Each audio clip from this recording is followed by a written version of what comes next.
Hey, South Bay. I'm Jeff Pollard at solarpoweredpeople.org and Jeff Pollard 11 on Instagram. I'm with Emily Tanaka, an artist. She does murals. She makes the world more colorful. Emily, thank you for coming. Please tell us about you. Oh, thanks so much, Jeff. I'm a local South Bay artist, and my style of work is kind of a mashup of hand painted acrylics, spray paints, and I have a long graphic design history in the past. So I also incorporate a lot of digital in my work too. I also do murals, which is kind of a passion of mine lately. And I've collaborated with some kids on those, and I do them as commissions. So that's always a fun way to connect to the community. Terrific. Now, you have something called have2create.com, have to create, and then also indivisible arts. Can you tell me about those two things? Yes, Have to Create is a business I started a few years ago. It's when I decided that I was really in love with doing murals and wanted to also remind myself, having a past career in graphic design was wonderful. I learned so much, but I have always wanted to do my art full time. So, because creating is, if I don't do it, I really feel like a shell of myself. So, Yeah. Naming my company that was kind of a reminder to myself, like that's something I have to do. It's time to really do this. So, launched that a few years ago, and I've had a lot of fun. Doing mural projects are definitely a labor of love. They take a lot of hours and things. So, but it's something I've been really enjoying. Oh Another, man. and then Indivisible Arts is Yeah. this wonderful nonprofit in the South Bay. It's in Hermosa Beach, and it's Okay. part of Resin Art Gallery. It started with Resin Art Gallery. The founder is Raphael McMaster. And they have an amazing, well, I show my work there a lot. But beyond that, and there's a great community of artists that are a part of it. But beyond that, it's also expands to the youth, which is our next generation of our people that are going to be taking care of our world. And it's a wonderful place for them to learn creative wisdom tools of building confidence in themselves and awareness to their surroundings, and also be able to do free form art. They've got spray paint alley. Kids can go back there and spray paint. Learn how to do resin, work on iPads, whatever they're in the mood for. In instruments, they have a music room. It's pretty amazing. I would have loved to have a place like that when I was a kid, but now I'm joyfully watching it as all unfold as an adult. Right. Now you get to at least help out in that sense and Yes. live vicariously if you wanted to. Totally. Terrific. Okay, so that's cool. Have to create an indivisible arts. That's awesome. If somebody, let's talk about murals and let's talk about your art process and stuff like that. Like first off, where are a few places that maybe somebody could see your stuff? Is there any parks or anything you read? Sure. I have a pretty large one at Dale Page Park in North Redondo. That's a huge hummingbird.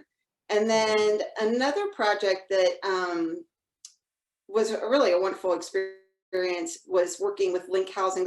It's called Spark at Midtown in Long Beach. And it is a brand new development for previously homeless. And they commissioned me to do a big mural in their amphitheater area that opens up to a park, a brand new little park that they built. So that's definitely, there's a lot of images of people in the community and things that in an abstract way in my style. And it was a pretty wonderful project to work on with the groups that I was working with. So a lot of my other murals are in schools. So those are a little harder to get into, but those are the biggies. Everything's so gated now.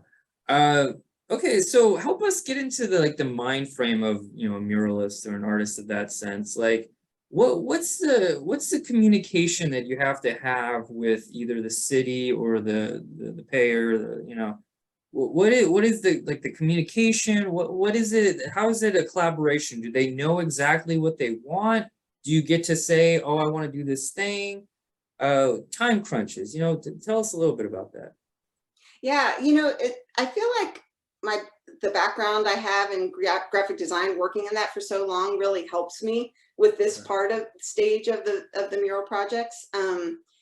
It's really kind of laying out a plan, working with the client, getting their ideas, seeing what they are into or like, and then I usually mock up, you know, to scale my ideas for them to kind of go through and, you know, see what stands out to them. And then we work together to modify them to make it so they know what they're going to get pretty much. And then after that, then you would get the sign off and all that kind of thing. And then it goes into production, which is the fun part. The fun part. Now, how long would you say? I know that each mural, depending on the size and all that, but like, you know, how long do these things could take? Like, roughly, what's the time frame? You know, I always in my head, well, depending on the size, it definitely depends on the size. And it depends on, there's a lot of factors. I mean, if Right. I've worked on some where there's been crazy winds for, you know, days on end, and then that's really hard to spray paint in. So you might have to delay. But in general, like, you know, a lot of the murals I've done take about 30 hours or 40 hours to paint. So however I can string that together, I love it. It's when you get out everything and you mask it all off and you've got all your tarps out and everything, you don't want to pack that up every day. So I tend to try to do a straight line, you know, and do 8, 10, however many hour days, as many days as I can do till I finish it. But that's not always possible at the location. So Gosh. Now you brought up something very interesting, which is just like the winds and factors that you don't really think about. Is there anything you could touch upon? Like what makes me curious is like if you can't finish the thing in the day, does the city have like a good way to close off everything? How do you keep the hooligans from you know, accidentally leaning against the wall or whatnot? Like how's that about? Like how does that go about? well, it depends on if it's, you know, in a public or private space. If it's in a public space, um, the paint dries pretty Oh, instantaneously, the okay. acrylic. So that's not a worry. But I Okay. definitely pack everything up. I kind of have a mobile mobile rig that I take around. So, you know, you don't want to leave crates of spray paint, especially out anywhere, you know, after dark. Yeah. So yeah, load it all up. It's really there's kind of a science to my rig, you know, so I can pack it up Sure. quickly, bust it out the next day, and things like that. Well, terrific. That's really cool. I kind of want to finish this with like, what kind of advice would you give somebody, you know, who just wants to start, and we'll focus on murals, not just, you know, things. Mind you, that's one of her artworks behind her. So beautiful work there. What's some advice if somebody wanted to get started, let's say, you know, just and mind you, they're like a complete amateur that then has like a wall to work on. What would you say? Like, what's the first thing that kind of like You know, it's funny because I've had other artists ask me about this, and I've kind of mentored some other artists, and have had artists mentor me.